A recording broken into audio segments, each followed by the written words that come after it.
Okay, so welcome back. Yup, of course. Let's just jump right into it, shall we? Sorry, and my voice sounds a little robotic. Pollen, plant sperm is just floating around everywhere. And I went outside today. Did take my medicine though, but yeah, could be worse. Honestly, it could be worse, but thank goodness it's not. Thank God. So last time, yesterday, I did my Danganronpa 1 thing. Just my thoughts on it and my little rant on it. So this time I'm gonna do, of course, the second game. There, Danganronpa 2, Goodbye Despair. This is my favorite game.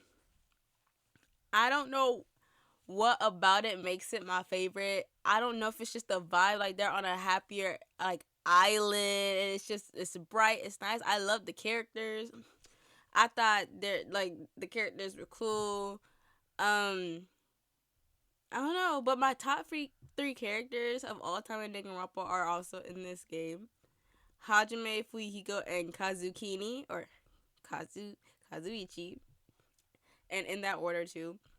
Um, like I don't know. I think Hajime is such a good protagonist.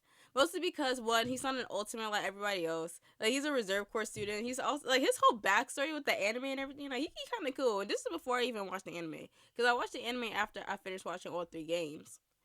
Um, but I also like his personality as a character. Like they were all on the beach and stuff. He was like, should we really be doing this? Should we really be on the beach? And as soon as I knew he was self aware, I was like, that's my guy.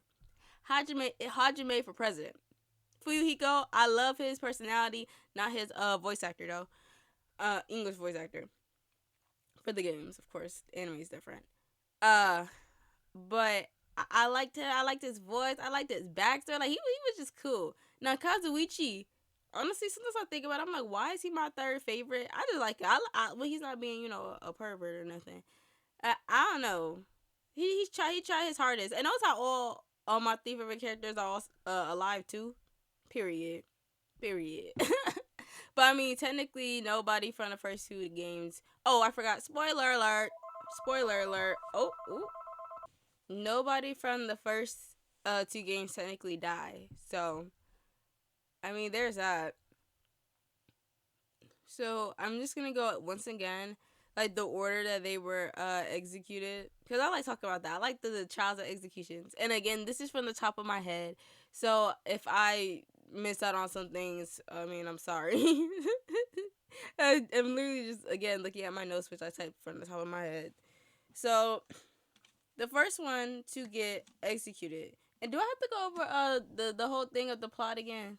I mean, in case somebody just happens to stumble across this. Um, I believe in Goodbye Despair there were 16 students. In the first game there were 15, but in Goodbye Despair there was 16. If I'm not mistaken, students who are trapped on an island and their memories are erased. So then, basically there's this virus because it's a whole like simulation. It's not actually happening. They're in pods, but they're the remnants of despair. So they basically like took over the world by doing evil stuff based off their ultimate talents. Everybody in this game besides Hajime has is an ultimate, which is basically you're the best at what you do. And they go to Hope's Peak, which is supposed to be, the beacon of hope for the world, right? And we'll get more to the reserve course thing later. Um, but the virus gets into the program that's supposed to be like the hope restoration program so that the remnants of despair can like go back to how they used to be and be hopeful. But Monokuma was like, not on my watch. And then he infects it, or Junko does, and now it's back to the killing game. So with the killing games, there's usually a motive, right? Something to instigate like somebody to kill somebody. And so obviously because these kids, they're just like, I want to get out, I'm going to get out. They kill somebody. Now the person who kills somebody is the Blacken.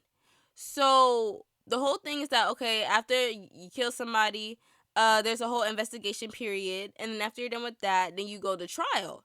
And then if the Blacken is found out, then a Blacken gets executed and everybody else continues living. But if you pick the wrong person as the Blacken, it might just like a whole vote of everything. Like, y'all gotta make sure y'all are on one accord for who killed who. Then if the actual Blacken is not picked and somebody else, then everybody else dies and the Blacken lives. That's basically how it works. And again, I think I mentioned this. The Blacken gets executed if you choose correctly. And the execution is usually based on either something they do, but it's like in the games, but it's more so like their ultimate abilities. So we start off, the first one to die. Oh gosh, it's Teru. Teru, he likes, for lack of better words, any hole, as long as it is a hole. When they were on the beach, he was like, ooh, because he wanted to Sasuke some girls down, but he saw Nekomaru. He was like, oh, hold on, I could put some sunscreen on you too. And so he's the ultimate chef. And when he was about to get executed, oh my goodness, it kind of gave me flashbacks to Leon. If you saw my previous listen to my previous podcast, Leon, he's the first one to be executed ever in the series, and I really said how I liked how it set the tone. Like, Leon shook me. So Teru, when I first watched it, I mean, I felt his despair. Like, he was crying out for his mama. He's like, no, please don't let me. Like, his accent done changed and everything too. He had a completely different accent. And but when I watched it again, I think from highlights from like Berlizzi. No, I watched some of like the first few episodes of Berlizzi's Danganronpa gameplay. As you know, I've watched Jay's whole playthrough, but I watched bits and pieces of other people. And when I saw Berlin's though, I was like, I didn't remember it being so despairful. Is that a word? So full of despair. I felt really bad for him when he got like yanked by the collar by that thing. I said, oh my gosh. Oh my goodness. So, okay. So Teru, he got murdered, right? Oh, no, he got executed because he murdered Byakuya. Mind you, this is not the same Byakuya Togami from Danganronpa 1. This is the ultimate imposter playing as Byakuya. Because, I mean, also, I was confused as to why Byakuya, first of all, he comes back overweight. Byakuya would never let himself get to that point. I'm sorry. Like, I don't think he's the type of person to do that. But, like, and he comes back to the school, like, not quite. And also, Byakuya, the real one, is in the class after this one. Because this is the 79th class. Wait, no. This is the 78th class. Hope Danganronpa 1 was the 79th class. See, I noticed that first, but I was like, oh, okay, maybe it's a little... No. Yeah, they were there when the ultimate despair, the tragedy happened. They were literally a part of the tragedy anyway. So, they're on the island, right? And Byakuya, they throw a party or something like that. Like, I'm just skipping through. They throw a party after, they go to the beach. And Hajime's like, we really should not be having this much fun when our lives are literally on the line. Because by this point, Monokuma was like, And also, there's this little bunny thing named Usami, who Monokuma basically, like, takes over. Well, not, like, in a virus way, but he basically beats her into submission and makes her Monami. He's like, you're my, what, is it little sister? Or big sister? Definitely something sister, for sure. And so, all that has happened, and they all want to, like, throw a feast. I forgot why. I don't know if it's just to keep everybody together. But Fuyuhiko, being the guy he is, he's like, I want to be with y'all. So he stayed in his little cottage. Because they on the island, they got cottages that are, like, dorm rooms. So, it's, like, a lot of things that go into, like, what happens beforehand, and then with irons and stuff like that. It was a lot. But all you need to know is that there was a blackout. Now, see, there were night vision goggles in the store, because you can go to the store in this game. That's where Byakuya, he gets his night goggles, right? So he's the one, obviously you can tell he's a little different than the real Byakuya, because this one is selfless. He was like, I'm gonna go explore it myself, and I'm gonna see. So he goes under the table, right? And then Teru using the skewer, right? Because the thing is, there was a skewer, a bone skewer. No, it was shaped like a bone at the end, right? Hidden in meat, and like a big thing of meat. So one of the bones, technically, or like half of one of the bones, quote unquote, was actually a skewer, and he used that to like poke up the ultimate imposter slash Byakuya. And then they find Byakuya, oh my gosh, she's dead under the thing, yada yada yada yada. And then Teru, who he hides the skewers back into the meat thing, because like no one's gonna suspect that, oh, there's a skewer in the meat thing. Now I kind of gotta look out for skewers in meat. And so everybody, they're like, oh my gosh, like what happened? And at first, see, when you're in the trial, everything points to Nagito, because Nagito, he was like, he's the ultimate lucky student. Now in the first game we played as the ultimate lucky student, Makoto.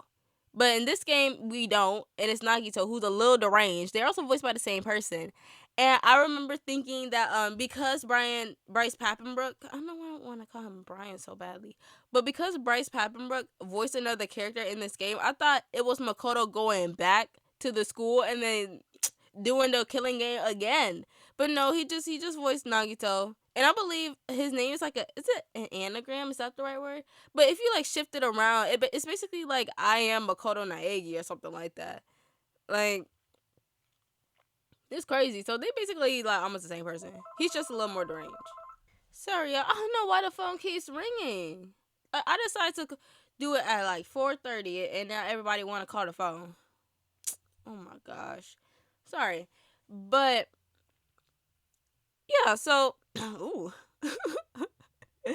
But yeah, so basically that happened, right? So Nagito, I believe he's the one that like tripped the power thing with the irons. There was like this little sorting game that they could do, and because of his luck, he just so happened to get the one like he had to work in the kitchen or something like that, or in the area, or clean it out. So it gave him a chance to like, set things up, and like the lamp wire. There's so many different things that was like part of it. Like he used the lamp wire, I believe, to like feel around to see where Byakuya was. But he actually never killed Byakuya. It was Teru. So then throughout the trial, Nagito, he's like being weird, mad weird. But in the end, we realize it's Teru, and Teru, he dies. Now his execution, I said this again in the last podcast. I don't like it when humans, like when they die, they don't look like humans. So Teru's like when they get crushed or when they get turned to food. That's just weird to me. So Teru being the ultimate chef, he literally like they bake him. Oh gosh, they bake him. They like powder him up with flour and whatnot, and then they drop him into a volcano, right, to like boil and heat him. I think they maybe did something else before they like powder him with the flour and then boil him in the lava. But yeah, basically he was Teru fried chicken. I said it gave me Mondo flashbacks. I was like, this is not it. Like that was genuinely like ew. And then you as the class, you have to watch it. So like they're seeing behind a glass like their friend being fried. Mm-mm. No ma'am, no sir. No thank you. No thank you. So R.I.P. Teru. Next, like chapter 2, right? That was chapter 1, chapter 2. I remember that it was something about swimsuits for sure, and they were gonna go to the beach, I believe. And then, not Nagito, Kazuichi, he really likes this girl named Sonia Never. She is not from Japan whatsoever. And she's the ultimate princess. Kazuichi, he's the ultimate like engineer or mechanic. I believe he's the ultimate mechanic. So when they first got on the island, I remember that he was like, "Oh, let's try to like find like plane parts or something so we could like build a plane or like fix up the plane so we can leave." Obviously, that's not gonna happen because this is a simulation. You not going to escape it like that. But they don't know that. But I do remember that so he sees like all the girls like Chiaki, who she's the ultimate gamer. She's like a semi love interest. Like Hajime is interested in her for sure. Even in the anime, he's interested in her. I forgot who else was there. Who else was there with her? I know it was Shiami. Oh, probably Mikai. And so Kazukini, he's like, oh, I can't wait. Oh, I want to see what Sonya's gonna wear. Now Sonya, she comes in with the full suit on, like arms covered, legs covered, the princess she is. So he's a little disappointed about that, but you know what? He's a man. He gonna find a way to please himself, anyways. Sorry, but yeah, he's that type of character. I like him when he's not like that, but you know, whatever. So they see Hyoko, who's the ultimate, I believe, dancer, right? And they see her, she's running. They're like, oh my gosh, like where's she running from? So then they go to like the little beach house, or like I don't know if you could call it a beach house, but it's definitely like a small place on the beach that had like vending machine, it's a shower, I believe, and like a restroom, I guess, like something like that. And they go and boom, Mahiru, the ultimate photographer, dead, Ghostbuster, gone. And see, the thing is, I thought she was gonna be like kind of our Kyoko, because in the first trial she was very like upfront. She was very like, getting her little words in and whatnot. Nah, she ended up dying. I thought she was gonna be like the new Kyoko, no shade. She gonna be like the one that's like, you know what happened, like, she sounded intelligent. She was a little annoying, but she was intelligent. She's also voiced by the same woman that voices Alia Shazer from Miraculous Ladybug. And you'll find it's very strange how almost every main character from Miraculous Ladybug has a voice actor that has also acted in Miraculous. Sorry for the constant pauses. If you see like cuts or whatever, yeah, it's because the phone keeps ringing, bro, and I can't turn it off because this is probably parents calling to pick up their children. Okay. But anyways, so she's dead, right? And she gets hit by something in the back of her head. Oh my gosh, like that's crazy. And I think like the motive, well, I forgot the motive for the first one, I'm gonna be honest. Because they were just all together. I think maybe at first it was just, oh, you kill and then you could like get out. I think that was the first motive. But for the second one, I remember it being, I believe, a game, but it kind of showed how Fuyuhiko's sister died. I forgot what his sister's name was. It not Nagisaki? Not Nagisaki. Naomi. Anyways, Fuyuhiko's sister, how she died. And if you look at the characters, oh, they kind of like seem like, oh, Mahiru, Mika, Hyoko, like like some of the girl cast in this game. And I don't know if Fuyuhiko sent a hit out on Mahiru. I honestly kind of don't remember how. Oh no, I do. Oh, I do know how it works. Okay, so basically, right, Fuyuhiko, he plays the game right, cause that's the motive. Like, oh, like, ooh, this game, Nobody really played it. I mean, of course, Hajime. No, I think Nagito played it. Of course he did. But I know Hajime played it for the investigation. Like, oh, this why. I see. So Fuyuhiko's sister died. How did she die? I think it was an accidental death, but I believe Mahiru, maybe caused it. And so Fuyuhiko, he's like, or at least the character is very similar to Mahiru, because I believe the character is also like a photographer or something. So Fuyuhiko, he really loves his sister. He wanted to take it to his own hands. And then he was about to as well. He was about to get easy. He was about to kill somebody. But then Peko. Sorry, in the anime they call her Peko. Peko Yama, the ultimate swordswoman. She comes in swooping. Oh, Fuyuhiko's also the ultimate Yakuza leader. So Peko, she comes in swooping in for him instead, right? And I think she like ends up killing Mahiru for Fuyuhiko, knowing that, oh shoot, she gonna get executed. And yeah, so she kind of took that for Fuyuhiko. And the thing is, they've always been pretty close. She always saw herself as a tool for Fuyuhiko. Like I think she was gifted to him at a very young age, like to protect them or whatnot. But he's like, no, I see you as a friend and whatnot. But that's later into the trial before she gets executed. Like I love how he waited until she was about to die to say all that to her. Like, okay. So in the trial, I remember them like literally like they pinned it on Hyoko at first because she was the one that came running out, right? And there's like the whole footprints thing, like, oh, whose footprints was there? Obviously, it was Hyoko's. We saw her running. Whose shoe size is that small too? We know it's Hyoko. Oh, y'all got big feet. Bet she like 6 foot. And then until I get up on your good foot. But yeah, like we know it was Hyoko. I'm pretty sure it was Hyoko's footsteps anyway. But I mean, duh, she was running out. She was running out the house. Like we saw her do that. Excuse me, but I guess they want to prove themselves.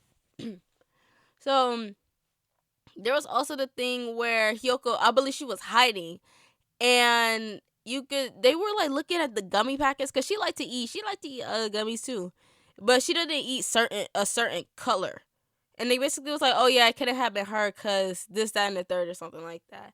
It was quite a bit. Like water bottles. Like, why are there so many water bottles in the trash can? Oh, because they washed themselves off with it. How'd they get up through the roof to escape? Oh, they must have had something. And guess what? Peiko, she has like a little bamboo stick thing, like not satchel, like holder, sheath, whatever. She had that so she could climb up on it and whatever. So basically, they find out it's Peko. At first, she thought that, oh yeah, I'm actually a serial killer. Did she say she was a serial? It mimicked when Toko, the ultimate writing prodigy from the first game, revealed that like she sneezed, I believe, and revealed that she was genocide Jack Joe, depending on what you're watching. And like revealed that there's another side of her that's a serial killer, and something like that happened with Peko, but it wasn't true. She was just trying to like make face, like put up a facade a little. But at the end, we're like, oh yeah, you killed Mahiru. So then, of course, he goes in a little spiel about, you were a friend to me. I can't, because low key it should have been him, but she stepped in, so now it was her. And the execution, this one shocked me too. This one, shook me. Okay, because I was confused when it first happened, because Fuyuhiko was part of the execution. He was there watching like the Monokumas like go after Peko. And then I was like, why is he on the field? Get him off the field, Monokuma. Get him off. What? Like get that man. Oh my goodness. But I know like during it he kind of steps in and he gets slashed. Now I thought he got slashed in half. My heart genuinely started to race. At this point, this is where I started like Fuyuhiko. Because at first he was kind of like off standards. Like he didn't go to the party until people that he might have killed Byakuya. But he just didn't want to be around y'all like low key. Like he just didn't like y'all like that. But this time it's like, oh, he like tried to jump in to like help her. But then he got slashed. But when he got slashed, when I watched it again, I realized, oh, it was his eye that they slashed. But I thought they slashed him in half. Like he was going to die with her too. I was like, no, not Fuyuhiko. Not my dude Fuyuhiko, bro. But in Peko, she ended up like holding him in his body, and the Monokumas ended up like piling on top of her, and I guess only aiming for her and not Fuyuhiko. So she ended up dying like that. So she ended up still protecting him. Like that was kind of beautiful. And then Fuyuhiko, he's alive, but he doesn't have an eye. Which actually, I believe, later on they say that some people like gave their eyes up to Junko, or like they like mutilated themselves for Junko, and I think that kind of mirrors, like, I think he was the person that gave up his eye for Junko outside of the simulation when he was a remnant of despair. So guess what, we'll get now he don't got an eye too now, guess it's just written in fate for him to lose an eye. So chapter 3, right, Fuyuhiko, he's recovering. And I remember, like, he got an eye patch on his eye. And I believe he was saying sorry or something. But then I thought that his stomach ripped open. Like, I don't know why I thought they did some type of surgery on his stomach or whatever. Oh, no, it's because I thought he got cut in half. That's probably why. Like, it was so weird. I was like, why only his eye got... No. But yeah, I thought his stomach ripped open. No, I believe he just stabbed himself. And he started to bleed out, like, as a way of saying, I'm sorry. Like, I was like, this is extreme. But see, it gave me war flashbacks to Kiyomando from the first game where, he had a change in heart after chapter 2. His best friend and got executed. Now he's honoring his best friend. He's changing. He got a new character arc that he dies. So I was like, oh my gosh, did Fuyuhiko die? So then I literally asked one of my somebody who I talked to if, hey, can you look up if Fuyuhiko dies, and if he does, don't tell me if he gets executed or murdered. And he was like, no, Fuyuhiko does not die. So I was like, oh, okay. Cause the way his body, the blood none came out of him, I was like, ain't no way. Mm. No. In this third chapter. See, I think each chapter you unlock a different part of the island, right? Sort of like in the first game, you unlock a different part of the school. So for this one, I remember them getting, is it Titty Typhoon? Like, who called it that? Who called it that? But, anyways, they did something. It was like that. Was there a motel too? I don't remember, but no, at the Typhoon, that's where the music thing was. So for this one, Mikan, she's the one that got executed. Mikan, she's the ultimate like nurse, doctor, something to that effect, right? And there's like these diseases going around. So I forgot what disease Nagito got. Like I don't remember what disease he got. Ibuki Mio da. Ibuki, she's the ultimate like rock star, rocker, so something to that effect, right? I forgot what disease she got. I think it made her ditzy. Did it make her ditzier? I think it like almost in a way switched her personality. I think with her. And with Mikan, she ended up getting, oh my gosh, the ultimate despair disease, bro. The ultimate despair disease. And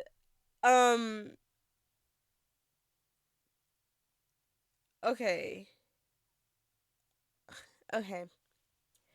So I was reading my notes. So Mikan, she did get the despair disease, and she it made her like basically return back to her original self, which is a remnant of despair, and she ended up killing, of course, in the third trial. Usually there's two victims, so she ends up killing Ibuki and Hyoko. I remember Hyoko, she was wrapped up in like wallpaper or something so that nobody could find her. But it's like, how much wallpaper did she wrap around her for like her body not to protrude? One. And two, Mikan, how did she kill Ibuki? Did she strangle her? Because they were like there was a video that was quote unquote broadcasted, right? Because there's a hospital too. Because of course they're coming out with these diseases. And so Mikan pretended to be Ibuki and walk up and like hang herself, basically, which is very demented. So I think when they find her, there's like a rope around her neck, but that's not how she died. Like, nah. I believe, I believe Mikan strangle her. And Mikan, see, I don't like this. See, I know something's up when these girls are a little too girly for me, right? Mikan, to like have an alibi, broke into Hajime's house and like clinged on to him, knowing that she done killed them two people. I don't know if it was two people at that point, but definitely at least one person. So we get to the trial. You know, it's that whole, like, what's going on, yada yada yada. Long story short, like, she killed them. This execution was by far the worst execution I have ever seen in the whole entire Danganronpa series. Cause why was she riding? Was she riding a rocket or a syringe rocket? She was. You thought that Jay even came with this idea, right? Like surgery gone wrong, like something to relate with medicine. Besides her just riding a syringe or a rocket, whatever she did, up into the sky. Now, see, I thought they were gonna gag me by having the thing explode at the end. Then I'd be like, oh my gosh, like, I would have been shook. No, she just went into the air. Guess she died in space with lack of oxygen. Like, what type of execution is that? Like, that's why I don't have much to say about that. Like, that whole chapter 3, because what? Child, anyways, I think, was it also chapter 3? Sorry. There is a chapter, I don't remember which one. Nekomaru, who's the ultimate, like, project leader, team leader, basically. I believe Akane, was she fighting Monokuma? And then Nekomaru like jumped in, and as Monica was like basically about to blast her and she was literally about to get executed right in front of our faces. But then Nekomaru protected her because they were friends or cute. They might have had a little thing going on between them, but he had to go to the hospital. So I believe like he was away for a little bit, and then he came back as Nekomaru or Mekamaru as a robot, which is crazy. Like what? Because what, Dr. Killjoy? Right? That's what Monica would call himself. I remember that happened because that's important for chapter 4, which we're going to go to because, again, chapter 3. I mean, everything besides the execution was interesting, but it's not the chapter that I remember the most out of this game. I just remember that, like, who died, how they died, kind of the diseases, and Mikon's terrible execution. But chapter 4 was definitely, like, a little more emotional. My guy, Gundam. What was he? He was the ultimate animal breeder, I believe. But that man was low-key demonic. Like, he had demonic tendencies. The four divas, his little hamsters or whatnot. But I like Gundam. Like, he's like my fourth favorite character. Like, I really do like Gundam. He's cool. And this whole thing was, I believe they opened a carnival map. Sounds like the GTA or something. But it's true. They opened like a carnival / funland, like Disney World section of the map. They saw Usami's or / Monami's house and whatnot. Mekamaru was there, kind of thriving. I think that even like was it the game or a Game Grumps? Because I remember like watching Game Grumps, like them unironically predicting the things that would happen in the game. But you know, what happened? I know that Monokuma basically locked them up into 2 houses, but they weren't really 2 houses. I believe they were stacked on top of each other. The houses were stacked on top of each other. There was a strawberry house, I believe, and a pear or no, there was was it grape? Wait, was there a grape house and like an apple house? But there were 2 different types of houses, and they were fruit based. And basically Monokuma, he shot them all in there. He's like, y'all not getting out. Y'all not getting no food or nothing unless y'all kill somebody. Cause it was going too well. He said, nah, we need something different. We need something a little different. So he was like, yeah, y'all not about to eat till y'all kill somebody. Y'all not gonna lead till y'all kill somebody. So the whole murder happens there, and it's the whole like one of the main mysteries was how the houses worked. But it's because I believe they were so the towers are actually, I believe they were octagonal. Does the shape even matter? I don't even remember. But they stacked on top of each other, and the elevator kind of like went down and around to the next one. So it made you feel like, oh, you were going to like 2 different houses or something. But no, they were right there and right on top of each other. And Nagito, this chapter you can also play as Nagito, right? And it's like his luck is so good. He played Russian roulette with like 5 out of 6 bullets, and like he didn't get shot in the head. Like he just did so many other like little things to show off his little lucky ability. And one of the things was that he could see the outside, and there's a latch that led him between the two quote unquote houses. But the reason why there was even a latch that he could go through them and he could hop down from them and whatnot was because they were literally on top of each other. And also in this one, Nagito reveals that no, this one Nagito was starting to get on my nerves. Because I'm like, what we not going to do is talk about Hajime like that. We not going to talk about Hajime like that, okay? Nagito. Alright? Because he was making fun of Hajime for being a reserve corps student. So I don't remember if the games went into like as depth as they did in the anime. But basically, at Hope's Peak, you have the ultimates, right? You know, they're the ones who really like make the name for the school or whatnot. Like they're the one that like, you know, they make the school. But the reserve corps students, they're the students who actually paid the money for the ultimates to go there. So if you're a reserve corps student, you're basically like a regular student. And yeah, you technically go to Hope's Peak, but you're also paying the tuition for the ultimates. So that was basically Hajime's role, because there was times where like we get like little flashbacks throughout the game of his his backstory and like him being in class and whatnot, and how he literally never had an ultimate. So a lot of us thought that, oh, Kyoko, she didn't remember what she had, and she was the ultimate detective. Hajime, he's kind of like the ultimate detective too in a way, and we also don't know what his ultimate is, just like we didn't know what Kyoko's ultimate was. But no, Hajime literally just did not have an ultimate. He was a reserve corps student, and there's nothing wrong being a reserve corps student.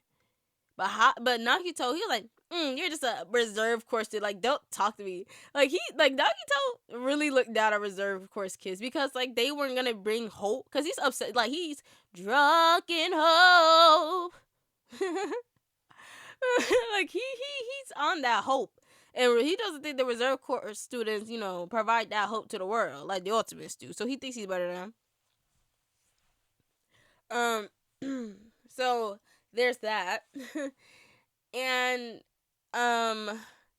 so I know that Gundam, like, it was kind of crazy. He had his hamsters like do something with Nekomaru. Like he lured Nekomaru, and I don't remember if Gundam actually like did he complete the same game like Nagito did, and realize, oh wait, this is how it actually works. Cause he ended up like hanging Nekomaru, and then that sounds crazy. And then Nekomaru ended up dropping. I don't remember if it's because the elevator moved or something, but he ended up dropping down and crashing into a pillar. And because it hit his brain or whatever, like his head, you can't revive him after that. Like he was dead. Like he was dead again. And Akane obviously is like really furious about that. And yeah, it was kind of cool. Like, ooh, like how does the building actually work? And oh, the hamsters, because obviously the hamsters have to be involved some way. Like, there's no way he had hamsters and they weren't going to be used to do something a little devious, or even something good. But in this case, a little devious. So yeah, he did that, and then he went. I think he went back to bed, or like he went back to bed a little late. Like he wasn't in his room, if I'm not mistaken, when they found everything. Like it was a little suspicious. And also in the rooms, like some of the best rooms, because there's like different tiers of rooms that were in the place, right? And the boys and girls were separated. But like some rooms you couldn't hear anything in, and then there were other rooms where like you could hear everything in. Like those were like the crappy rooms, basically. So anyways, get to the end of the trial. And Nagito berating Hajime and Gundam being found guilty, unfortunately, which broke my heart because I'm like, no, not Gundam. He did it because he wanted them to eat. I was like, oh my gosh, Gundam, are you kidding me? Like, what? You really really looking out for your friends like that? That's crazy. It was so sweet of him to do that, honestly. And so his execution was he tried to do like some type of summoning thing, because oh yeah, like I said, he low-key a little demonic. He was doing like some type of summoning ritual or something. Obviously that did not help him, because guess what, he still got trampled by, I forgot whether bulls or something like that, but he got trampled by them basically. And that was his execution. And then he was about to die, and then there were little dogs and little whatever coming from heaven and taking it up to dog heaven or something like that. Like it was kind of cute. And then Sonia, who again, she's the ultimate princess, she was tasked basically to take care of his little hamsters, or I think she just did it herself. So yeah, fifth trial. Nagito. Nagito was dead. Ghostbuster. No, I didn't want Nagito to die, and neither did Jay, because that was honestly his favorite character. But again, you unlock like this other part of the map, and it's like I remember it had like definitely like a military base there. Like it was a little dystopian, like manufacturing. I think they manufactured Monokumas there, but it's like definitely like a more industrial map that you unlock.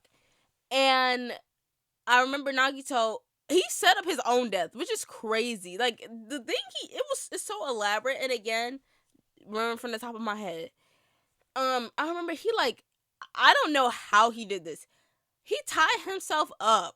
Mind you, all four limbs. He done tied himself up, right? He stabbed a spear or something through his stomach. He duct taped his mouth. Like it looked like somebody was really trying to torture him.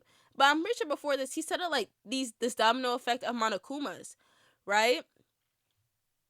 So he basically like with the sphere and everything. I think it were like marks on his hand. Like he was really going all out for this.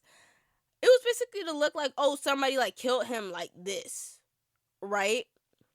But see, the thing is, but his luck, like that's I'm like, your luck is a little too good, Nagito, because I believe they find like a aluminum wrapping, like cover wrap that you like probably peel off like an orange juice bottle or like a medicine bottle in his room because there was like these bottles that you could throw on fires, right, to extinguish them.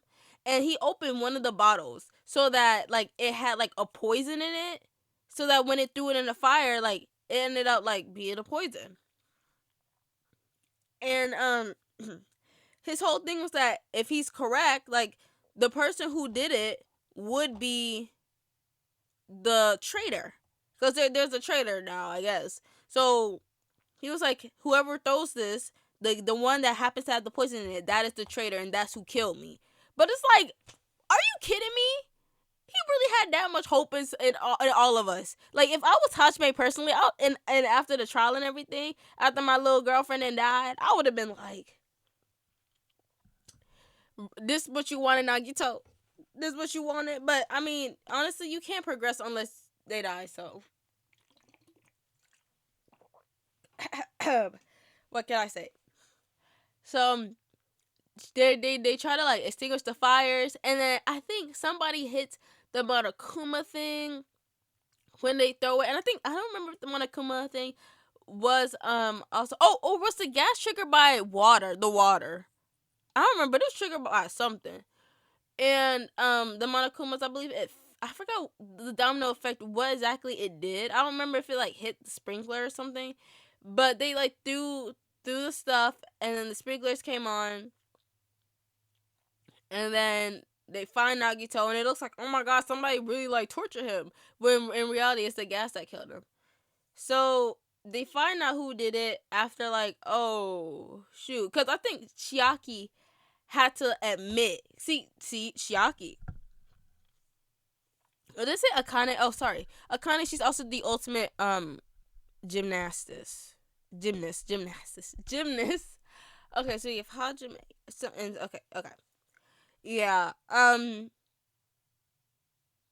So Chiaki basically admitted that, oh yeah, I killed. I mean, I'm the traitor. So if Nagito's hypothesis is right, then she's the one that killed him. Now Hajime obviously doesn't want his boo thing to go. So he's like, no, you did. She's like, no, I am a traitor. And then I remember like this diary of that she wrote like with Monami or whatnot, because see, in the anime, Chiaki was actually the first one to die. Like, she's already dead. Like, she's gone. But I think they resurrect her at the end of the future arc, because I know they resurrect Kyoko. But did they resurrect, like, did she come to the real world in the future arc? But anyways, in the despair arc, yeah, at the end of it, she died. So that's what sends them into despair. Like, they're like, oh, this sweet girl who's our classmate, oh, she's dead, and dang, like, there's really no hope, is there? So they basically recreate Chiaki to restore that hope, because she was the hope for them before they turned to remnants of despair. So she comes back as like the quote unquote traitor. And then Hajime, he's like, no, this can't be real. Oh my gosh. So then Cheap Teriyaki, she ends up going with Monami, and they both get executed together. And I like her execution. This is the first example of that. You cannot run from your execution. You hear me, Kurumi? You cannot run, because they really did try it. And then at the end, they ended up in a Tetris thing. The blocks that kept falling. And what I thought was really weird was how when the rocks fell, they like there was no blood. Like she just got stomped on. They just got stomped on basically by a block. Like, why is she bleeding? Because she was digital. She was cold. That wasn't a real person. So in chapter 6, after she done died, now there's like glitches in the system where old characters who we know are dead are like glitching out. Like Gundam came back, and it's because there was a glitch literally in the system. Like, because again, they were in a simulation. And so you got that whole thing of, oh, they're trying to figure out, what's actually like going on and whatnot. There's an explosion that happens. This is crazy. I don't even remember how they get to like where they see Alter Ego again. but they got there. Like, it's just so much that goes on, like, in between that part. Like, again, I don't remember how they went from where to where. Oh, wait, no. I think they end up opening. Okay, so the password to, because on the island, there's like something that looked like Hope's Peak, right? And I was like, oh, it kind of looks like Hope's Peak. Yeah, because it is Hope's Peak. So they have to open the door, right? And I believe the passcode was Leon, but it was how it was spelled in the original game, which was a cute little callback. Like, remember Leon. And they go in, and I think they find alter ego and whatnot, and they look around. They're like, oh, wait, hold on. And they kind of put together that, oh, this might be like what's going on? Remnants of Despair, what? Then yada yada yada. We get to the sixth trial between, I believe it's Monokuma still again, with the 5 survivors. And so the survivors of the previous game work for the Future Foundation, right? Who are trying to restore hope to the world. So Makoto comes back, Kyoko, Toko, Byakuya, and Yasuhiro. I'm missing somebody. Kyoko, Makoto, Byakuya, Yasuhiro, Toko. Who am I missing? Hold on. There were 5 survivors, right? Oh, and Aoi. How could I forget her? So yeah, wait, does Aoi come back? Wait, do all 6 of them come back? Well, whatever. At least 3 of them come back, okay? And they're like, oh, like, it was weird. Like, the way they were trying to convince them, like, oh, you should come here, da da da. And see, I don't remember if it was like they weren't like real and it was Junko controlling it that way, or if it was actually them. Like, it was so weird. But Junko ends up coming back in this like big form. Like, how are you? How are you? You are not William Afton. How are you glitch trapping through all of this? What is going on? But see, this happened before glitch trap though. But I digress. Junko Enoshima always comes back. So there's like this big thing, and honestly, like, she did make them feel a little bit of despair. They were like, "Dang, there's nothing I can do," and yada yada. Like, she was really getting into it. And then this is where they find out that Izuru, I forgot his last name, Izuru, but he's basically like not the all might of the ultimates, but he basically is supposed to have all the ultimate talents. He's supposed to be basically the ultimate human. He has everything. And in the anime, you find out Hajime, I mean, at least more in depth, that Hajime, he volunteered to, like, oh, he felt like he wasn't special or anything. And he wanted to, like, bring hope to the world. So he volunteered to say, hey, you could pick my brain and whatever and make me the new ultimate person. So he becomes Izuru, who, like, is a remnant of despair or something, I believe. Like, he's not a good person. He's actually kind of bad. He's kind of bad, though. Is that Frost? And then we get like a little like flashback to them on a boat, and then we see Nagito with Junko's hand, because the thing is that the remnants of despair, once Junko died, like, they got her body parts, like, and they would like take part, like, they would starve themselves, like, they would do like some weird things in honor of Junko. And Nagito, he had a hand, which is why, like, I believe it was the Gang Grumps again who like they were like, oh, look at, like, there was some type of relationship with Nagito in his hand, like, oh, look at my hand. Like, I think they low-key called the Junko hand thing, because, like, he was like obsessed with his hand and stuff, because that's Junko's hand. That's why he kept looking at his hand, because that's Junko. But yeah, he's like on the boat or whatever with Izuru, who has like this low, he looks definitely a lot different than Hajime. He's also very lifeless, I guess, because he has so much things going on that he's just nothing at all. So then they're like, oh my gosh, no, it can't be real. But it is. And then they basically defeat Junko as usual. And boom. That's basically Danganronpa Goodbye Despair. Like, they are basically the remnants of despair from the tragedy, in which Junko, like, made the beacons of hope hopeless, which in turn made the rest of the world hopeless. Then the remnants of despair, who was the class that, like, they lost somebody very close to them, Chiaki, right? They go into despair, and because they're also ultimates and they're like main characters, they start like fulfilling what Junko wanted to happen. And so the Future Foundation, they're like, if we can get the remnants of despair, like who are basically the leaders who they are carrying on Junko's mission right after her death, like if we can get them and restore hope back to them, then we can like in turn restore hope back to the world since they're basically leading it. And I mean, none of this actually even happened, which is crazy. Like I'm so serious. Like none of this really even happened. You'll see in V3, which will be the next episode, but literally all this like doesn't even matter, unfortunately. But yeah, yeah. So yeah, but to restore hope and whatnot, and so yeah, that's it. That's Danganronpa 2 basically. I do know that they're basically not dead though. They're not dead. Like so, everybody that died that we thought died in the pod. Cause I could have sworn that they mentioned that if they died in the game, then they died in the pod. But that's not actually what happened. Like they're still alive, so they're not all dead technically. Like it's just a simulation. So they're alive. Like okay, but V3, that's when we get into the oh, I see now. We see the light. You sure to make it, cause we right. But that's basically it. I think this is literally like my longest episode ever that I made. For like almost going on an hour of me just talking about Danganronpa 2. I'm gonna cut out some of this stuff too, anyways, about because there was like at least 3 phone calls that done went on. But yeah, so that's it. Nikki News. Watch the previous podcast because this is recorded the day after. But I know that she was supposed to have a Pink Friday last Friday, so I'm excited to see like what she dropped. And whatever she dropped, I bet it's awesome and amazing, and then I'm probably indulging in it as you are listening. So yeah, that's it. That's it. I'm on Easter break. Like it's great. It's great. It's great. It's great.